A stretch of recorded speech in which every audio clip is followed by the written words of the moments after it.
네, 뉴욕 월스트리트는 지금 어디에 관심이 쏠려 있을까요? 월간 시각을 통해서 투자 아이디어 얻어보도록 하겠습니다. 첫 번째 주제부터 확인해 보시죠. 자, 어제부터 우리 시장도 그렇고 유럽도 그렇고 미국 시장도 화웨이 때문에 모두 좀 출렁였습니다. 화웨이와 관련된 소식을 좀 전해드려야 될 것 같은데, 자, 일단은 미국 연방정부가 임명한 이 HSBC의 감독관이 중국 업체 화웨이 계좌에서 수상한 거래를 발견을 했다. 이런 것들이 지금 외신을 통해서 보도가 되고 있습니다. 소식통에 따르면요, HSBC의 돈 세탁 방지 등을 담당하는 감독관이 수상한 화웨이 거래와 관련된 정보를 뉴욕 동부 연방검사에게 전달한 것으로 전해지고 있는데요. HSBC는 이 화웨이와 거래를 했던 은행 중 하나로 현재 미국 연방정부의 조사에 협조를 하고 있는 것으로 나타났습니다. 또 소식통들은 현재 HSBC가 이번 타겟의 조사가 아니다. 조사의 타겟이 아니다. HSBC가 아니라 화웨이에 집중을 하고 있다라고 전해지면서 HSBC 쪽에서 이런 수상한 거래가 정보가 들어간 것으로 좀 확인이 되고 있고요. 자, 많이 들으셨겠지만 이 멍한저우 CFO가 결국에 지난 1일에 체포된 것으로 이제 알려졌습니다. 어제 체포된 것이 아니라 지난 1일에 이미 체포가 되었었고, 미국은 이제 멍 CFO를 송환해서 뉴욕의 동부 연방법원에 출석시킨다는 계획을 갖고 있습니다. 자, 이러면서 조금 전에 외신들을 통해서 좀 보도가 되고 있는데, 백악관의 이 볼턴 부장관 같은 경우에는 미국과 중국의 정상회담이 있기 전에 이 멍 CFO가 체포됐다는 것을 이미 알았다는 언급이 나왔습니다. 그런데 트럼프 대통령은 그 전에 알지 못했고, 이 볼턴 보좌관은 미리 알고 있었다라는 이야기들이 외신을 통해서 좀 보도가 되고 있는데, 미국 쪽에서 일단 급한 불을 좀 끄고 있는 언급을 하고 있는 상황까지 함께 체크를 해봤습니다.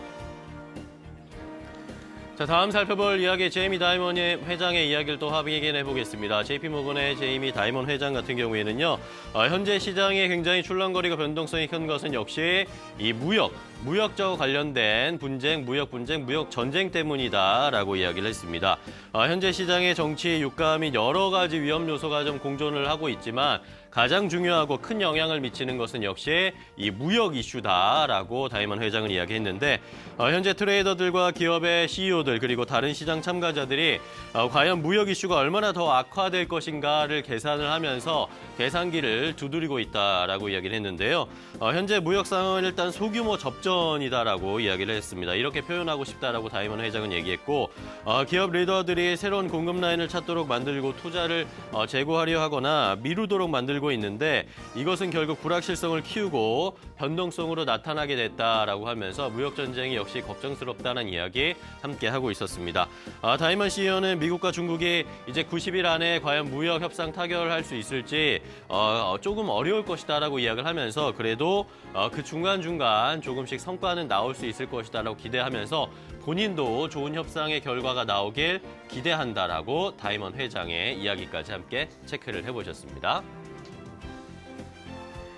자, 다음은 이제 헤지펀드의 대부로 불리고 있는 레온 쿠퍼만의 이야기를 좀 확인해 보겠습니다. 레온 쿠퍼만 같은 경우에는 현재 주식시장이 굉장히 변동성이 심하고 하락하고 있는 이유를 이 변동성 유발, 공포 유발을 하고 있는 이유가 이 컴퓨터 매매 때문이다라고 이야기를 했습니다. 컴퓨터 매매에 전체적인 주식시장이 휘둘리고 있다라고 이야기하고 있고, 이것을 현재 방관하고 있는 미국 증권거래위원회를 비난하는 이야기까지 했습니다. 쿠퍼맨 같은 경우에는요, 알고리즘, 흐름 추종, 매매 모델이 현재까지 전 세계에서 가장 좋은 자본시장을 완전히 파괴하는 데 일조를 했다라고 이야기했습니다. 아무것도 하지 않고 조용히 뒤로 물러나 있는 이 증권거래위원회도 이 이유를 설명을 해야 된다. 그리고 대책을 내놔야 한다라고 이야기를 했는데요. 이러면서 컴퓨터 매매가 광범위하게 시장에 영향을 키웠고, 시장이 움직이는 동안 변동성을 얼마나 유발을 했는지 증권거래위원회가 경고도 하지 않았고 아무런 대책도 취하지 않았기 때문에 이것에 대한 대책을 내놓을 것을, 그런 대안을 내놓을 것을 주장을 했습니다. 이러면서 업틱 룰이라는 것을 좀 언급을 했는데요.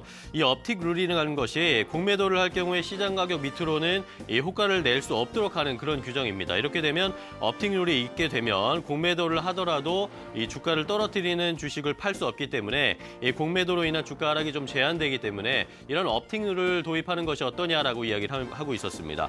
2008년에 이 업틱률이 아무 이유 없이 사라졌다라고 비판을 하면서 이렇게 2008년에 업틱률이 사라지면서 미국 시장은 예전에 서부개척 시대 같은 와일드 웨스트 같은 상황이 됐다라고 하면서 증권거래위원회까지 함께 싸잡아서 좀 비판하는 모습까지 함께 확인을 해보셨고요. 자, 마지막으로 이제 팩트셋에서 집계한 이야기를 좀 확인해 보겠습니다. S&P 500의 절반의 기업이 현재 데드크로스가 발생했다라는 마켓워치의 기사를 좀 확인해 보겠는데요. 팩트셋에 따르면요, 스탠더드 & 푸어스 500 기업 중에 270개의 기업이 현재 데드크로스를 형성을 했다라고 집계가 됐습니다. 데드크로스는 주가의 50일 이동평균선이 200일선을 하회하는 것을 의미하는데 본격적인 하락 추세에 진입했다라는 것을 의미하겠죠. 자, 마켓워치는 이러면서 S&P 500 지수 자체도 이제 얼마 안 있으면 데드크로스에 진입할 것이다 라고 하면서 우려스러운 목소리를 나타냈습니다. 자, 다우존스 30 평균 산업지수도 역시 좀 체크를 해봤는데 일단은 아직 다우 지수 같은 경우에는 데드크로스와는 좀 거리를 유지하고 있다라고 하면서 그나마 다행이다라고 이야기를 했고, 다우 30개 기업 중에 한 10개 기업이 이렇게 데드크로스를 형성하고 있다라고 하면서 다우존스 지수는 그나마 조금 나은 상황이다. 하지만 S&P 500 지수는 여전히 위험한 상황이다라고 이야기를 하는 것까지 체크를 해봤습니다. 월가시가 함께 확인해봤습니다.